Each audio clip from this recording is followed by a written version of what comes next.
So the bottom line is this. If the people that we're electing are just followers and they're doing what they're told, they have to have a different master. And it can't be the politicians and it can't be the special interests. It's going to have to be the people. And that's why groups like this are important. That's why we need to take actions to make things different. Because they're not going to answer to their party leaders. They're not going to stand up. You know, you look at some of the things that happen, you know, Common Core, I don't know what you think about it, but I happen to think it's a pretty rotten idea. The federal government coming into the state like this, again, it's another federal government takeover. Do we need some bureaucrat in Washington to sit there and tell us how to teach our children? I mean, my God. And have anybody read any of the curriculum? Any of the reading materials? Some of the methodologies? There's an absolute attempt on the part of Common Core of the federal government to come between you and your children at the school level. They not only come between you because they have reading materials out there that drag down the family and cast questions about relationships between mothers and fathers and siblings and things like that. They also change the math system. Now, I guess there's 1,000 ways to add 2 plus 2, but I kind of think we should opt for the easy way. They have it set up right now where you got to run boxes, crisscrossing, right lines here, put a box here, to change everything to 10, take 10 over here, put 10 over here, then back over here, then back down here. It's all designed to come between a child and a parent. Because a child comes home from school and asks their parents for help, and they look at it and say, what the heck is this? It's not by accident.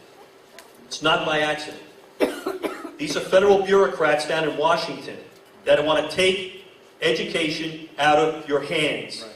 They want to take it out of the hands of local administrators and teachers. There are a lot of teachers who sit in a classroom right now. They don't like Common Core either.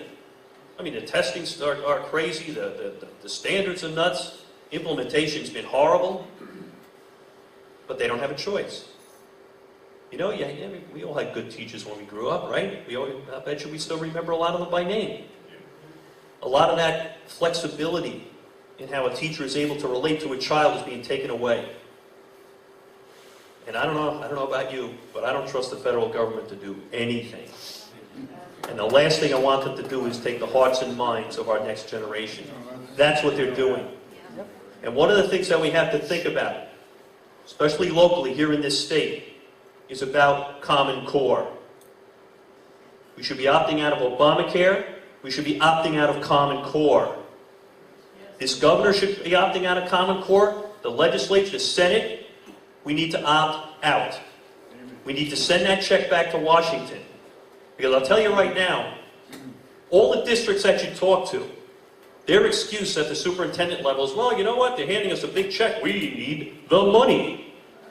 Which is how the federal government controls everybody. Yes. Here's the money. No, you don't do this, well, we'll take away your highway funds. You know, you don't do this, we'll take away your education funds. Well, what all the studies have shown is that the cost of implementation of Common Core are twice the money that Washington is sending. So, get a hold of your local legislators, all right? Get a hold of your state representatives. And throw that one on them and see if they're smart enough to know, because I find that most of them don't know. They sit there and they see a number on a line and it says, oh, we're going to get, you know, $8.5 million per whatever, but let them know it costs twice as much to implement. By giving back the money, you save as much.